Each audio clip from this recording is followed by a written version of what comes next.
मित्रों, भारत माता के महान सपूत, महान शिक्षाविद, प्रखर राष्ट्रवादी राजनेता, स्वतंत्रता संग्राम सेनानी, भारतीय जनसंघ के संस्थापक अध्यक्ष डॉक्टर श्यामा प्रसाद मुखर्जी जी की आज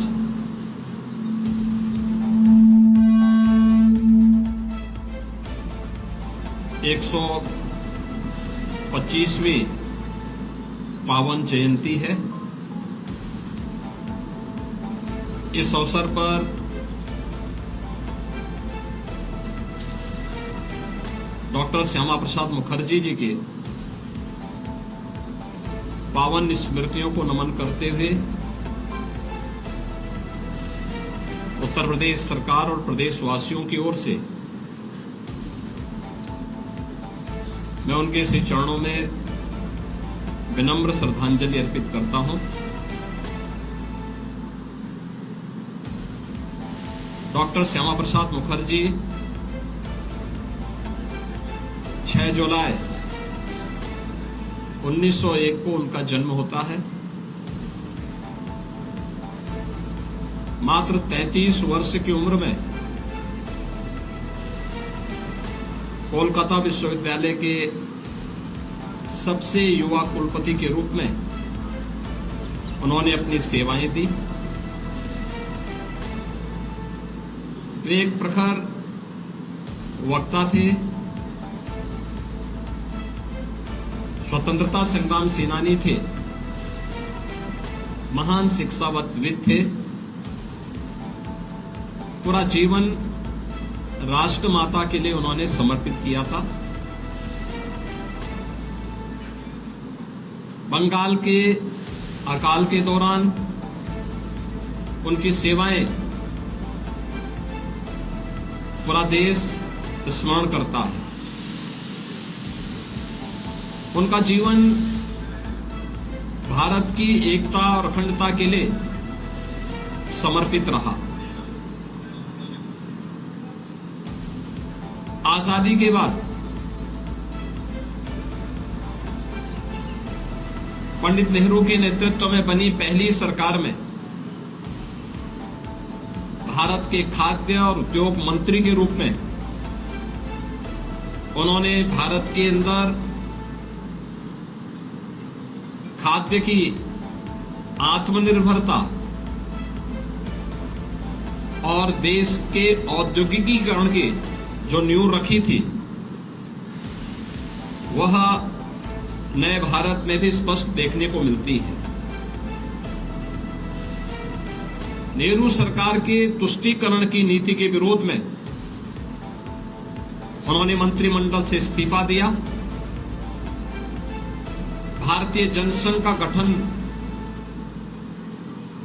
करने और उसके पहले अध्यक्ष होने के साथ ही जब भारत के संविधान में नेहरू सरकार ने कश्मीर को 370 धारा के माध्यम से अलग स्टेटस देने का प्रयास किया और परमिट सिस्टम जम्मू कश्मीर के लिए लागू किया, उसके खिलाफ सबसे पहले कोई आवाज उठी थी तो आवाज थी डॉक्टर श्यामा प्रसाद मुखर्जी जी की।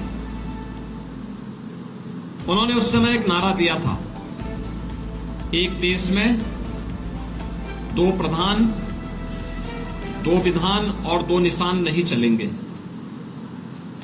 डॉक्टर श्यामा प्रसाद मुखर्जी जी के इन सपनों को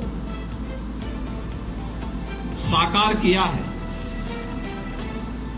देश के यशस्वी प्रधानमंत्री श्री नरेंद्र मोदी जी ने, जब कश्मीर में धारा 370 को समाप्त करके कश्मीर को भारत के संविधान के अनुरूप शेष भारत के साथ जोड़ते हुए एक विधान, एक प्रधान और एक निशान के साथ उन्हें भी भारत की लोकतांत्रिक धारा के मुख्य धारा के साथ जोड़ने का जो अभिनव प्रयास हुआ है, आज जम्मू कश्मीर तेजी के साथ विकास कर रहा है। यह डॉक्टर श्यामा प्रसाद मुखर्जी के संकल्पों की विजय है, जो प्रधानमंत्री मोदी जी के नेतृत्व में संभव हो पाया। देश के अंदर अगर आज प्रधानमंत्री मोदी जी के नेतृत्व में भारत दुनिया के अंदर इन्वेस्टमेंट के बेहतरीन डेस्टिनेशन के रूप में स्थापित हुआ है, औद्योगिकीकरण की इस नींव को आजाद भारत में डॉक्टर श्यामा प्रसाद मुखर्जी जी ने प्रारंभ किया था और आज उसका एक बहुत बृहद स्वरूप देश के अंदर हमें देखने को मिल रहा है। देश की खाद्यान्न नीति कैसे होनी चाहिए और खाद्यान्न आत्मनिर्भरता के लक्ष्य को कैसे प्राप्त किया जा सकता है, यह भी आज हम सबको देखने को मिलता है कि जब दुनिया के अंदर इस सदी की सबसे बड़ी महामारी के दौरान पूरी दुनिया पस्त थी कोविड-19 के सामने, तब भारत अपने यहां 80 करोड़ लोगों को फ्री में राशन की सुविधा का लाभ प्रदान कर रही थी। यह सुविधा आज भी देशवासियों को प्रधानमंत्री मोदी जी की ओर से दिया जाने वाला एक उपहार है। ये जो इस जितने भी संकल्प पूरे होते दिखाई दे रहे हैं, ये सभी संकल्प डॉक्टर श्यामा प्रसाद मुखर्जी के सपनों को साकार होने जैसा है। आज उनकी इस पावन जयंती कार्यक्रम के अवसर पर उनकी स्मृतियों को हम सब नमन करते हैं। उन्हें प्रदेशवासियों की ओर से और प्रदेश सरकार की ओर से विनम्र श्रद्धांजलि अर्पित करते हैं।